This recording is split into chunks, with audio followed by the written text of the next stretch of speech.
seu apartamento, Cláudia tem 4 lixeiras para diferentes tipos de materiais recicláveis: metal, papel, plástico e vidro. A duras penas, ela criou o hábito de separar o lixo conforme o material. Uma vez por semana, religiosamente, ela leva os sacos de lixo, devidamente separados, para o posto de coleta próximo da sua residência. Cláudia volta para casa de peito estufado, orgulhosa de si mesma. Fiz minha parte. Estou ajudando a transformar o mundo em um lugar melhor. Ah, se todos fossem tão conscientes quanto eu. Bom, sinto lhe informar, mas talvez ela não esteja ajudando o meio ambiente nesse caso. Como já nos ensina o ditado, de boas intenções o inferno está cheio. A propaganda estatal nos diz que a reciclagem reduz a extração de mais recursos naturais, o que implica que mais recursos são conservados e menos energia é consumida. A princípio isso faz sentido. A ideia de reciclar recursos naturais parece algo nobre e bom, tanto econômica quanto ambientalmente. A reciclagem pode até nos fazer sentir bem, mas da maneira como ela vem sendo feita hoje em dia, seus efeitos talvez sejam contrários àqueles pretendidos, seja em relação à melhora do bem-estar humano, seja em relação à saúde do planeta.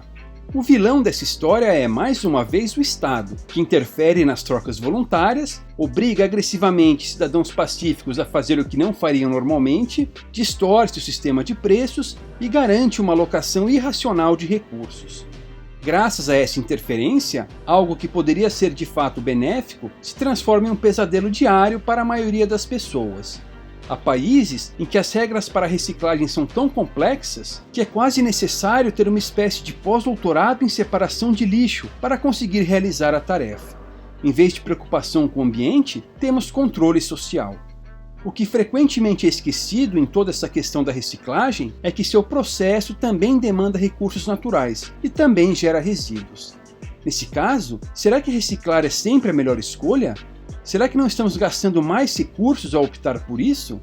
O ponto é que, como não há direitos de propriedade claramente definidos sobre os recursos naturais, como os aterros sanitários tendem a ser públicos e como não existe um livre mercado para o serviço de reciclagem, não temos as informações necessárias para tomar decisões corretas nessa questão.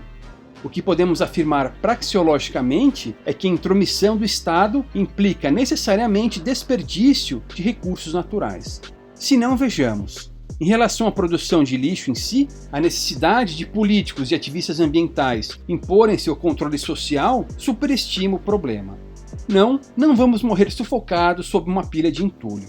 Na verdade, se pegássemos todo o lixo sólido a ser produzido nos próximos 1000 anos e o colocássemos em um único local, ele ocuparia somente 114 km², aproximadamente 0,001% da área do Brasil, ou 1/3 do arquipélago de Ilhabela.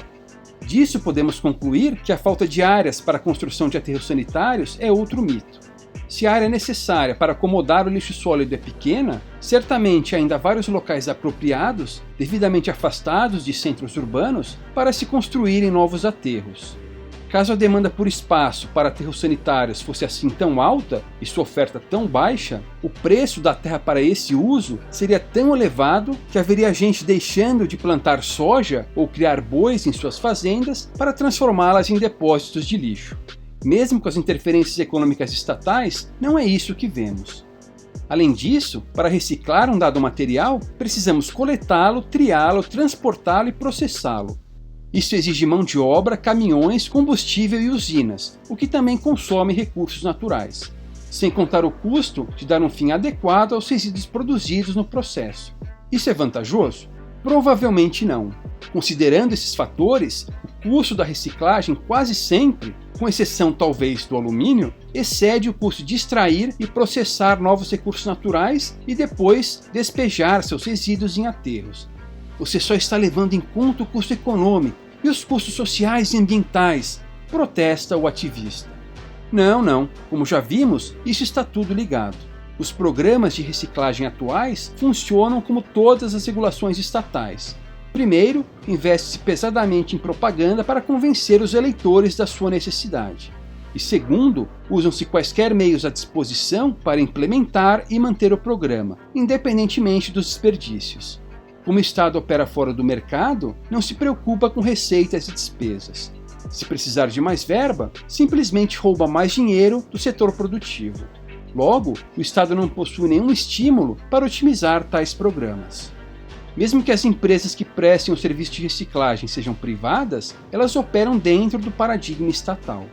Tais empresas dependem de repasses, normalmente das prefeituras, que extorquem seus munícipes com uma série de impostos. Se o que as empresas de reciclagem ganham não é suficiente para cobrir o que foi acordado na licitação, a diferença é subsidiada com parte do que foi extorquido. Ademais, para separar previamente o lixo, muitas vezes essas empresas dependem dos esforços dos cidadãos, que assim se transformam em mão de obra não paga, ou em português bem claro, escravos. Se o nosso objetivo for otimizar o uso de recursos naturais e tornar programas de reciclagem racionais, a única opção é o livre mercado. Só nele é que somos capazes de equacionar as demandas da sociedade e a oferta de recursos naturais com o serviço de reciclagem. Como buscam lucros, empreendedores têm um grande incentivo para minimizar custos, o que inclui diminuir o consumo de recursos naturais. Logo, se uma empresa, em um livre mercado, tiver lucro reciclando este ou aquele material, podemos ter certeza de que mais recursos estão sendo salvos do que gastos. Se tiver prejuízo, reciclar não é a melhor opção.